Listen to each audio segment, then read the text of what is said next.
اعوذ باللہ من الشیطان الرجیم، بسم اللہ الرحمن الرحیم۔ صفحہ نمبر 72۔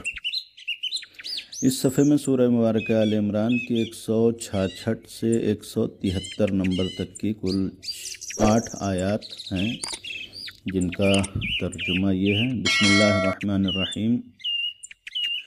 اور جو کچھ بھی اسلام و کفر کے لشکر کے مقابلے کے دن تم لوگوں کو تکلیف پہنچی ہے، وہ خدا کے علم میں ہے، اور اسی لیے کہ وہ مومنین کو جاننا چاہتا تھا اور منافقین کو بھی دیکھنا چاہتا تھا۔ ان منافقین سے کہا گیا کہ آؤ راہ خدا میں جہاد کرو یا اپنے نفس سے دفاع کرو، تو انہوں نے کہا کہ ہم کو معلوم ہوتا کہ واقعی جنگ ہوگی تو تمہارے ساتھ ضرور آتے۔ یہ ایمان کی نسبت کفر سے زیادہ قریب تر ہیں،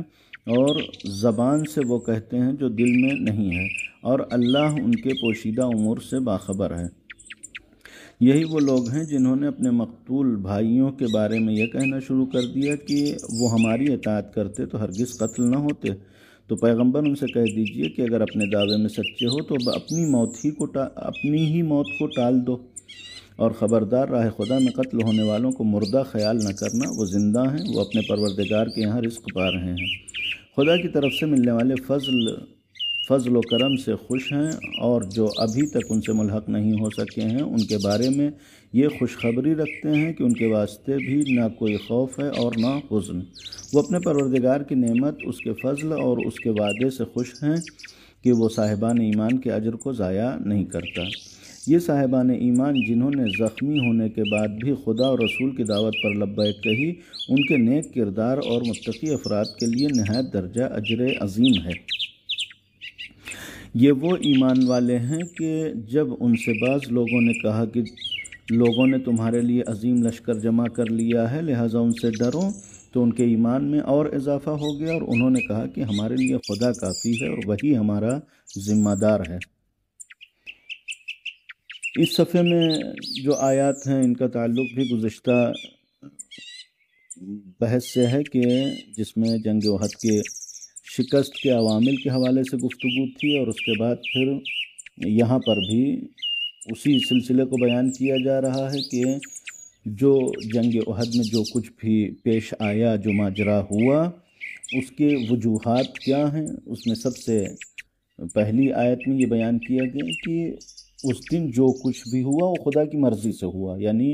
خدا چاہتا تھا کہ ایسا ہو، اور ایسا کیوں چاہتا تھا؟ تاکہ جو ہے وہ لیعلم المؤمنین، مومنین کو کچھ وہ سمجھا سکے، کچھ مومنین کو وہ بتا سکے کہ مومنین کی اس طریقے سے آزمائش ہو جائے، مومنین اور منافقین کی صف میں ایک جدائی ہو جائے، یعنی ایک خط فاصل ہو جائے مومنین اور منافقوں کے درمیان، یعنی مومنین منافقوں کو پہچان لیں اور منافق بھی پہچان لیں کہ مثلا جو حقیقت میں مومنین ہیں وہ کس عزم اور حوصلے کے مالک ہیں۔ لہٰذا یہاں سے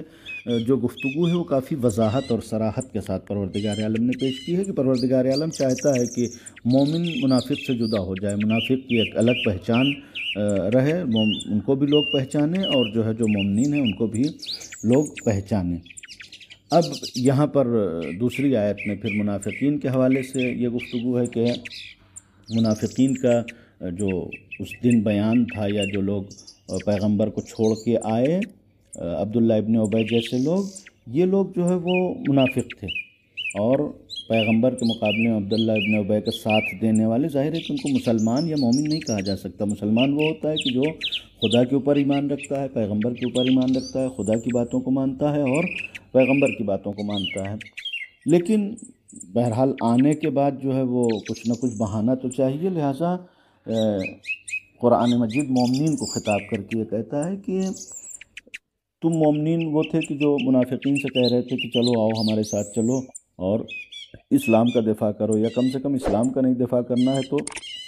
اپنا دفاع کرو، یعنی اگر جو ہے وہ اسلام تمہیں عزیز نہیں ہے تو تمہیں بھی خطرہ ہے، اگر کفار کا لشکر آئے گا تو تمہارا بھی نقصان ہوگا، لہٰذا اپنی جان کا دفاع کرنے کے لیے آؤ۔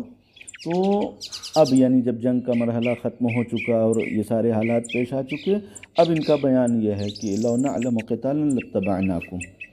ہم کو ایسا مثلا اس طریقے سے کہ ہم کو ایسا لگتا نہیں تھا کہ جنگ ہوگی، اگر ایسا لگتا کہ جنگ ہوگی تو ہم ضرور آتے تمہارے ساتھ۔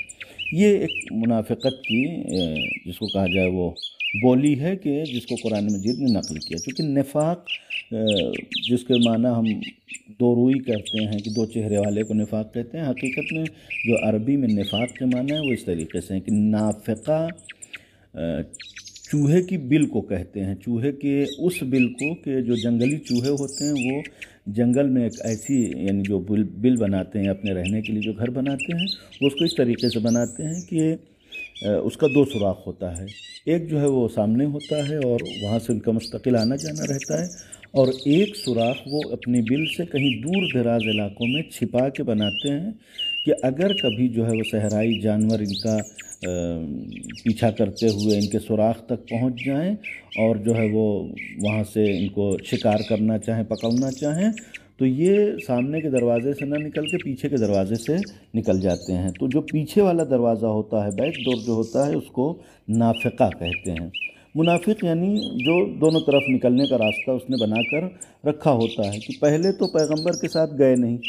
پیغمبر کے ساتھ نہیں گئے تو جب وہاں کفار نے ان کو نہیں دیکھا ہے تو کم سے کم کفار سے کہہ سکتے ہیں کہ دیکھو ہم جو ہے پیغمبر کے ساتھ نہیں ہیں، ہم تو تمہارے ہی ساتھ ہیں، ہم تو ایمان نہیں لے آئے ہیں، یعنی کفار کو بھی اس بات کی بھروسہ دلا سکتے ہیں کہ ہم تمہارے ساتھ ہیں۔ اور ادھر مسلمانوں سے جب اب گفتگو ہو رہی ہے کہ تم جنگ میں کیوں نہیں گئے تھے، تو ان کا جواب مسلمانوں کے لیے بھی یہ ہے کہ اگر ہم کو ایسا پتہ ہوتا کہ جنگ ہوگی تو ہم جاتے ضرور، یعنی دونوں طرف اپنا مسئلہ بنا کے رکھتے ہیں کہ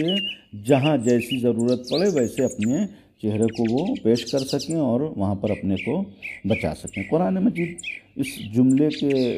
حوالے سے یہ اعلان کرتا ہے کہ ہم للکفر یومئذ اقرب منہم للایمان، جب یہ کہہ رہے ہیں یا جس دن یہ پلٹ کے آئے تھے پیغمبر کو چھوڑ کے،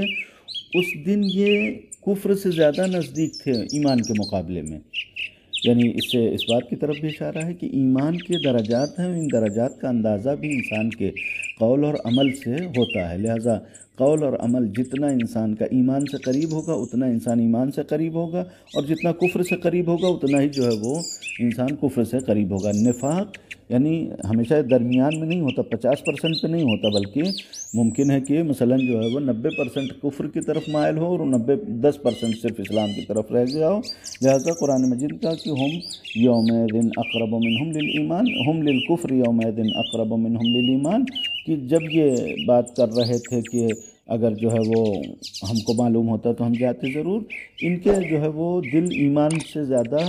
کفر سے نزدیک تھے، اور یہ اپنی زبان سے وہ باتیں کہہ رہے ہیں کہ جو ان کے دل میں نہیں، یعنی ان کے دل میں قطعاً نہ ایمان کے لیے کوئی جو ہے وہ ہمدردی تھی، نہ صاحبان ایمان کے لیے کوئی ہمدردی تھی، لہٰذا اگر جنگ میں نہیں گئے تھے تو یہی سوچ کے نہیں گئے تھے کہ ہم نہ جائیں گے تو پیغمبر مثلا جو ہے وہ کمزور پڑ جائیں گے اور قتل کر دیے جائیں گے، یا مسلمان جو ہے وہ پسپا ہو جائیں گے، لہٰذا جب یہ نہیں گئے تھے تو ان کی نیت جو ہے وہ کفر کی مدد کرنا تھی، نہ یہ کہ مثلا جو ہے وہ صرف اور صرف اپنی جان بچا رہے تھے، بلکہ واقعاً کفر کے مددگار تھے اور کفر کے ساتھی تھے۔ اس کے بعد پھر دوسری بات جو منافقین کے درمیان تھی وہ یہاں پر قرآن مجید نے نقل کیا کہ یہی وہ لوگ تھے کہ جو شہداء کے سلسلے میں اس طریقے کی زبان درازیاں کرتے تھے کہ اگر جو ہے یہ لوگ ہماری اطاعت کرتے، یعنی جو جنگ میں گئے اور وہاں شہید ہو گئے، ان کے سلسلے میں یہ کہتے تھے کہ اگر یہ لوگ ہم کو جو ہے وہ ہماری اطاعت کر لو اطاعونا ما قتلوا، اگر ہماری اطاعت کرتے تو یہ قتل نہ کیے جاتے۔ قرآن مجید ان کا جواب دیتا ہے کہ ان سے کہہ دیں کہ اگر واقعاً تمہارے اندر اتنی قدرت و طاقت ہے کہ تم موت کو ٹال سکتے ہو تو ٹھیک ہے، جو راہ خدا میں گئے شہید ہو گئے وہ تو شہید ہو گئے، تم خود اپنی موت کو ٹال کے دکھا دو، یعنی تمہارے پاس اگر اتنی قدرت ہے تو فَادْرَؤْا عَنْ أَنفُسِكُمُ الْمَوْتَ إِن كُنتُمْ صَادِقِينَ، اگر تم سچے ہو تو تم اپنی موت کو ٹال دو، اگر واقعاً تمہارے اندر اتنی ہمت ہے یا تمہارے اندر اتنی قدرت ہے تو اپنی موت کو ٹال کے دکھا دو، اور اگر اپنی موت نہیں ٹال سکتے تو پھر دوسروں کے لیے باتیں نہ کرو کہ انہوں نے ہماری بات نہیں مانی اس لیے مار دیے گئے، اور ہماری بات مانتے تو بچ جاتے۔ اور اس کے بعد قرآن مجید بہت سخت لہجے میں لا تحسبن الذین قتلوا فی سبیل اللہ، کہ بظاہر یہ خطاب پیغمبر کو، پیغمبر آپ قتل ہونے والوں کو مردہ گمان نہیں کریں، یعنی خطاب اگر پیغمبر سے بھی ہو تو ایک میسج عام ہے، پیغام عام ہے سب کے لیے کہ آپ راہ خدا میں قتل ہونے والوں کو مقتول اور مثلا مردہ اور جس کو کہا جائے اس دنیا سے رخصت ہو جانے والا نہ سمجھیں، بلکہ احیاء عند ربہم یرزقون، یہ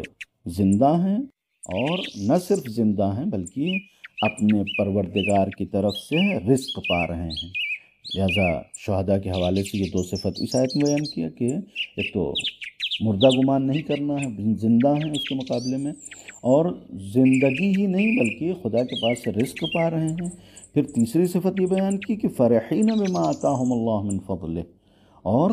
نہ صرف رزق پا رہے ہیں بلکہ جو رزق اللہ کی طرف سے ان کو مل رہا ہے اس کے اوپر یہ بہت ہی خوشحال ہیں، بہت زیادہ خوشحال ہیں۔ اور پھر خوشحالی کے ساتھ ساتھ یستبشرون بالذین لم یلحقوا بہم من خلفہم، جو لوگ پیچھے رہ گئے، یعنی جو شہداء کے ساتھ تھے جنگ میں، میدان جنگ تک ساتھ میں تھے، لیکن شہداء مثلا آگے نکل گئے، خدا کا قربت انہوں نے حاصل کر لی، اور مجاہدین بیچارے پیچھے رہ گئے، انہوں نے وہ مقام شہادت ان کو حاصل نہیں ہو سکا۔ ان کو یہ بشارت دیتے رہتے ہیں کہ اللہ خوف علیہم ولا ہم یحزنون، کہ وہ جو شہید ہو کے گئے ہیں وہاں پر ان کے لیے کسی بھی قسم کا خوف اور رنج و حزن و ملال نہیں ہے۔ لہذا اگر مجاہدین مثلا اس راستے پہ اپنے قدم جمع کر رکھتے ہیں تو ان کے لیے کسی بھی قسم کا خوف اور حزن نہیں ہے، وہ بہت آسانی سے اس راستے کو طے کر سکتے ہیں، یعنی ان کے لیے مستقل بشارت دیتے رہتے ہیں۔ اور اس کے بعد پھر ان کی خوشحالی کی دو وجہ اور بیان کی کہ یستبشرون بنعمت من اللہ وفضل وان اللہ لا یضیع اجر المؤمنین۔ یہ جو خوشحال ہیں وہ ایک تو اس جہت سے خوشحال ہیں کہ ان کو پروردگار عالم نعمت اور فضل سے ان کو نوازا ہوا ہے، پروردگار عالم ان کو مستقل نعمت اور فضل عطا کر رہا ہے۔ دوسرے اس جہت سے خوشحال ہیں کہ ان اللہ لا یضیع اجر المؤمنین، کہ اللہ مومنین کے اجر کو ضائع نہیں کرتا۔ مومنین سے مراد یہاں وہ مجاہدین ہیں کہ جو انہی کے ساتھ تھے، یعنی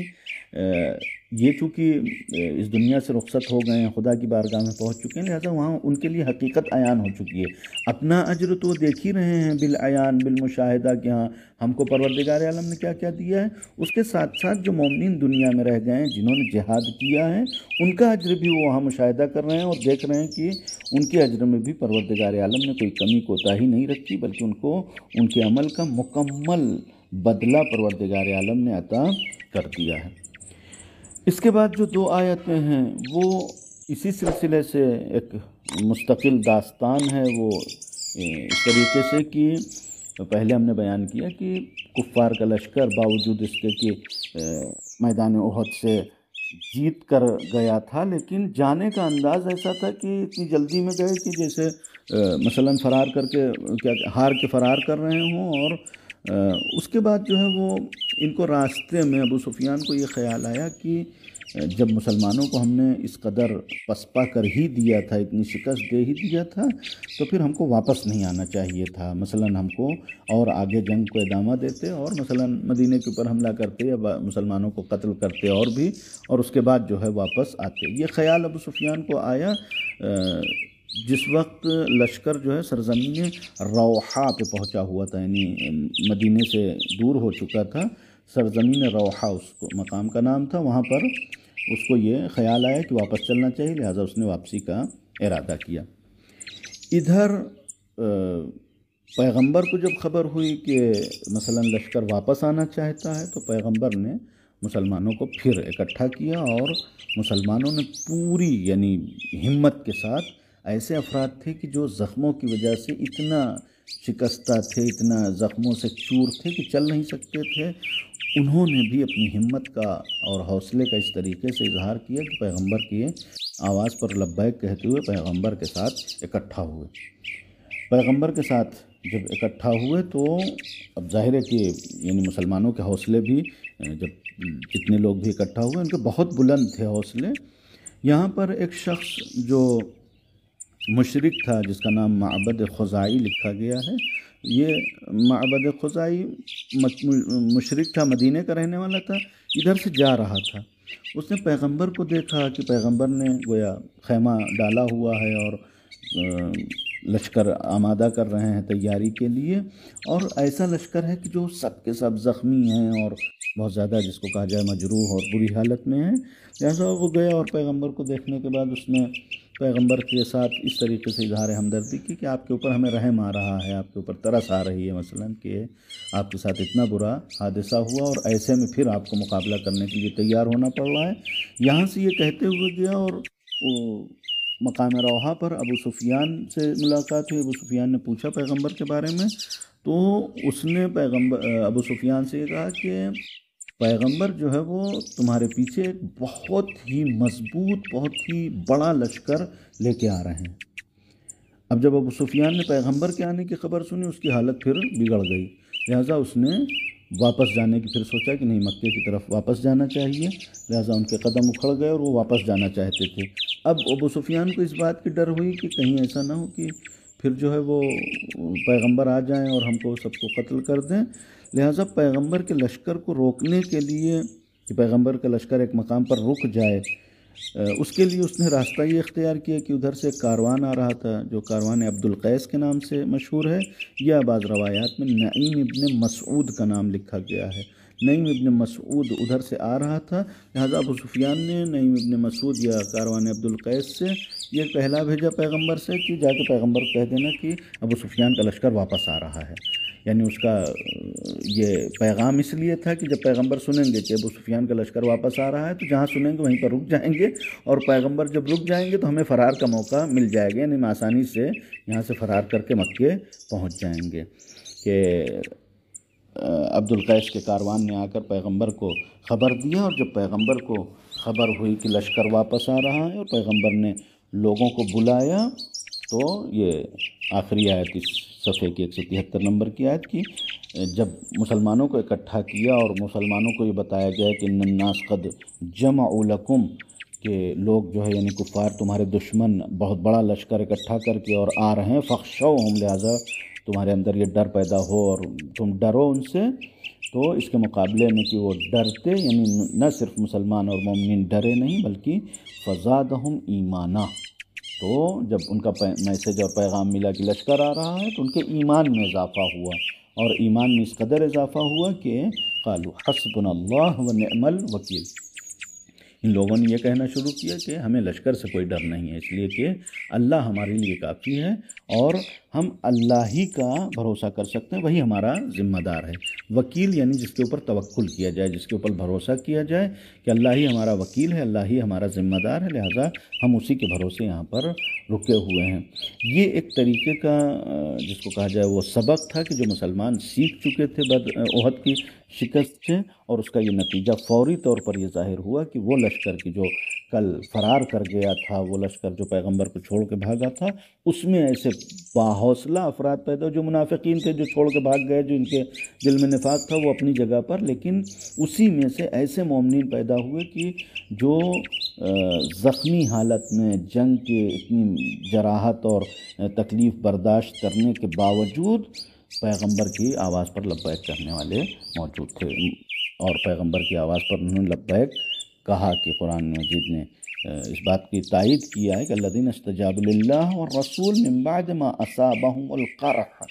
یعنی جب زخمی ہو چکے تو اس کے باوجود اللہ اور اللہ کے رسول کے آواز پر لبیک کہنے کے لیے تیار تھے۔ یہ نتیجہ تھا جنگ احد کی شکست کا، اور اس کا جو بار بار قرآن مجید نے کہا کہ ہم چاہتے ہیں کہ مومن الگ ہو جائیں، مومن کا ایمان مضبوط ہو جائے، منافقین الگ ہو جائیں، تو ایمان اس قدر مضبوط ہو گیا تھا کہ جو خالص مومن تھے وہ ہر جہت سے بارگاہ الہی میں خدا کے راہ میں جہاد کے لیے اپنی جان قربان کرنے کے لیے تیار تھے۔ والسلام علیکم ورحمۃ اللہ وبرکاتہ۔